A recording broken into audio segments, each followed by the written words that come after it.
ကပ်ပါကောင်တွေကအုပ်စုလိုက်ခံတက်စီကိုပြေးလာနေကြပြီးကပ်ပါကောင်တွေရဲ့ခေါင်းဆောင်ကထူးထူးဆန်းဆန်းပုံစံရှိနေတဲ့ပြင်ဟာချီတို့ကစအဲ့လိုပုံစံကိုမမြင်ဘူးပါဘူးအဆောင်ထဲမှာတော့အားလုံးကကပ်ပါကောင်တွေနဲ့တိုက်ခိုက်ဖို့အာရုံစိုက်ထားသလိုဟီရိုကလည်းသူသိမဲ့ဆိုရင်တော့မှတိုက်ခိုက်မယ်ဆိုတဲ့ဆုံးဖြတ်ချက်ကိုနောက်ပြန်မဆုတ်ပါဘူးကပ်ပါကောင်ရေတွက်ကများတဲ့အပြင်အရင်တုန်းကတိုက်ပွဲတွေနဲ့လည်းမတူတာမို့အားလုံးကနည်းနည်းလေးတော့စိတ်ပူနေကြပါတယ်ဒီလိုနဲ့ကိုရိုကအီချီကိုနဲ့တွေ့တော့ဟီရိုနဲ့စကားပြောကြည့်တဲ့နဲ့ဆိုပြီးတိုက်ပွဲမှာမပါအောင်တားဖို့လွှတ်လိုက်ပေမဲ့ဟီရိုကတော့စစ်စင်ရေးကိုအောင်မြင်အောင်လုပ်ဖို့အတွက်ပြောနေပါတယ်အဲ့ဒီချိန်02ဖြတ်သွားတာကိုမြင်လိုက်ရလို့ဟီရိုကနှုတ်ဆက်တဲ့အခါအီချီကိုကအမြဲတမ်းဟီရိုကိုမောင်နှမလိုသဘောထားတယ်ဆိုပြီးလိန်လိုက်တဲ့အပြင်တိုက်ပွဲမှာမပါဘူးလည်းမတားနိုင်လိုက်ပါဘူးဒီလိုနဲ့ France ထဲကိုရောက်တော့ဟီရိုကိုမတားနိုင်ပေမဲ့ဒီစစ်စစ်ရေးမှာ Starlizer ကိုကာကွယ်ကြမယ်ဆိုပြီးအီချီကိုကပြောတဲ့အခါကိုရိုကလည်းလက်ခံလိုက်ပါတယ်အဲ့ဒီနောက်မှာတော့ gate တွေကိုဖွင့်ပြီးအဖွဲ့73ရဲ့ France တွေကိုတတ်မှတ်ထားတဲ့နေရာတိုင်းချလိုက်ပြီးတော့ Starlizer ကပိုင်လိုင်းမော်ကနေအဆင်းသင်းဆောင်နေပါတယ်ဒါပေမဲ့ကပ်ပါကောင်အသေးလေးတွေကများတဲ့အပြင်ကပ်ပါကောင်အကြီးအတွက်ကလည်းချက်လက်မရှိသေးတာမို့အရင်ဆုံးအကောင်သေးလေးတွေကိုတိုက်ရမှာပဲဖြစ်ပါတယ်တိုက်ပွဲစားတဲ့အခါမှာတော့နေမီ26ကလူတွေကရှေ့ကနေပြေးလာတဲ့ကပ်ပါကောင်တွေကိုအတွဲညီညီနဲ့အာယုံစိုက်ပြီးအပြတ်ရှင်းနေပါတယ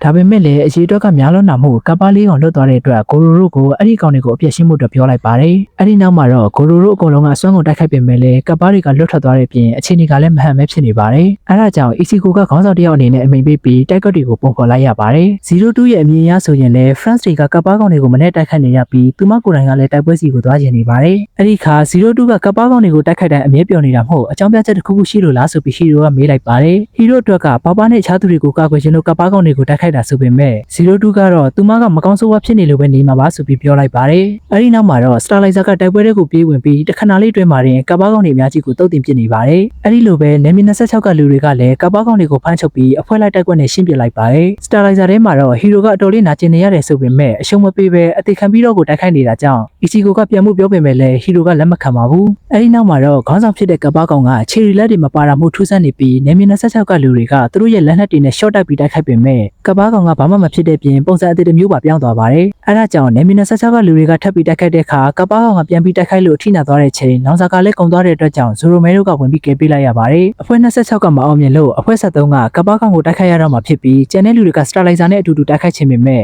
အီချီကိုကတော့ Starlizer ကိုအဆုံးသတ်တဲ့ချိန်ကျမှသုံးမယ်ဆိုပြီးပြောလိုက်ပါတယ်ကပ်ပါကောင်ရဲ့အဓိကနေရာကို Starlizer ရဲ့လှမ်းနဲ့ပဲထိုးလို့ရမှာဖြစ်တဲ့အတွက်ကျန်တဲ့လူတွေက Starlizer အဆုံးသတ်ဖို့အစာပြုတ်ပေးထားရမှာပဲဖြစ်ပါတယ်အဲ့ဒါကြောင့်ကိုရိုတို့အကုန်လုံးကကပ်ပါကောင်ရဲ့ခြေထောက်ကနေအပေါ်ကိုတက်ပြီးကြိုးစားနေတဲ့ချိန်ဟီရိုရဲ့ဒဏ်ရာကတော့ပို့ပြီးတော့ပြင်းလာပါတယ်ဒီလိုနဲ့အကုန်လုံးရဲ့လက်ချက်နဲ့ကပ်ပါကောင်ကလဲကျသွားတဲ့အချိန်မှာ Starlizer ကအပေါ်ကနေခုန်ပြီးရင်ဘတ်ကိုထိုးဖောက်ပစ်လိုက်ပါတယ်အဲ့လိုလုပ်ပြီးချင်းမှာပဲဟီရိုကမေ့လဲသွားတဲ့အပြင်ကပ်ပါကောင်ကမသေးပဲပြန်ထလာပြီးတော့ Starlizer ကိုလွတ်ထွက်သွားအောင်လုပ်လိုက်ပါတယ်အဲ့ဒါပြင်ကိုမှကပ်ပါကောင်ကပုံစံတစ်ပြောင်းပြီးတိုက်ခိုက်ဖို့လုပ်နေတဲ့ချိန် Starlizer ရဲ့ကဟီရိုကသတိမေ့နေတာမို့တိုက်ခိုက်မှုကိုခံလိုက်ရတဲ့ပြင်02နဲ့ဟီရိုရဲ့ချိတ်ဆက်မှုကပြတ်တောက်သွားတဲ့အတွက်ကြောင့် France ကနေတားရဲ့ပုံစံကိုပြန်ပြောင်းသွားပါတယ်ဒါပေမဲ့လည်းကပ်ပါကောင်ကမရက်ပဲ Starlizer ကိုတောက်လျှောက်တိုက်ခိုက်နေတာမို့ဟီရိုသိပြီးဆိုပြီးအီချီကိုကဝမ်းနေနေပါတယ်ကိုရိုတို့ကဘာမှမလုပ်ခဲရက်ကြည့်နေမယ်ဆိုရင်ကပ်ပါကောင်က Starlizer ကိုရောဒတိုင်းကိုပါဖျက်ဆီးတော့မှာဖြစ်ပြီးအီချီကိုတယောက်ကတော့ဟီရိုကိုမတားနိုင်ခဲ့တဲ့အတွက်ယူချုံမရဖြစ်နေပါတယ်အဲ့ဒီချိန်ဟီရိုအနေနဲ့ကနောက်ဘဝကိုရောက်နေပြီရှင်ပြီးသူလုံးနိုင်တာလုပ်ပေးခဲ့တာပဲဆိုပြီးချိန်နဲ့နေတဲ့ချိန်နာအိုမီရောက်လာပြီးတော့ဟီရိုကအရင်အတိုင်းပဲစိတ်ကြည်နေတဲ့လူနဲ့ရှုံးပေးပြန်ပြီဆိုပြီးပြောလိုက်ပါ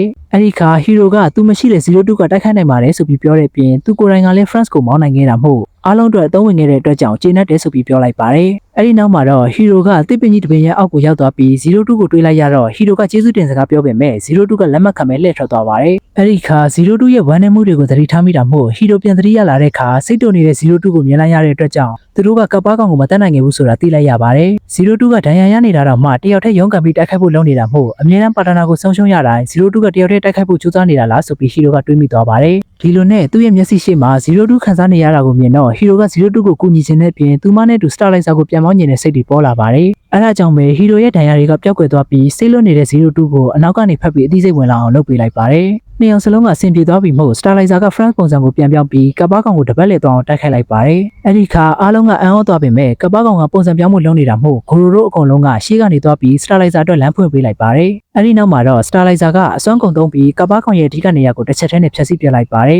ဟီရိုက02ရဲ့အိမ်မက်တွေကိုအကောင့်ထဲပို့ပေးလိုက်တာဖြစ်ပြီးနောက်ထပ်ပါဖြစ်လာမယ်ဆိုတာမသိရင်တော့မှ02ရဲ့အတောင်ပံနေဖြစ်ချင်တယ်လို့ပြောလိုက်ပါတယ်အတောင်ပံတစ်ဖက်ထက်ရှိတဲ့ငှက်တွေကအထီးနဲ့မှဆိုရင်ပြန်တန်းလို့ရတယ်လို့မျိုးပဲဟီရိုကသူ့ရဲ့ဘဝပြကျသွားရင်တော့မှ02ရဲ့အတောင်ပံနေနဲ့02ပေါ်မိခိုးနေမှာဖြစ်ပြီးအဲ့ဒါကဟီရိုဘဝရဲ့ရည်ရွယ်ချက်ပဲဖြစ်ကအပိုင်း6ကလည်းဒီမှာတင်ပြီးဆုံးသွားပြီပဲဖြစ်ပါတယ်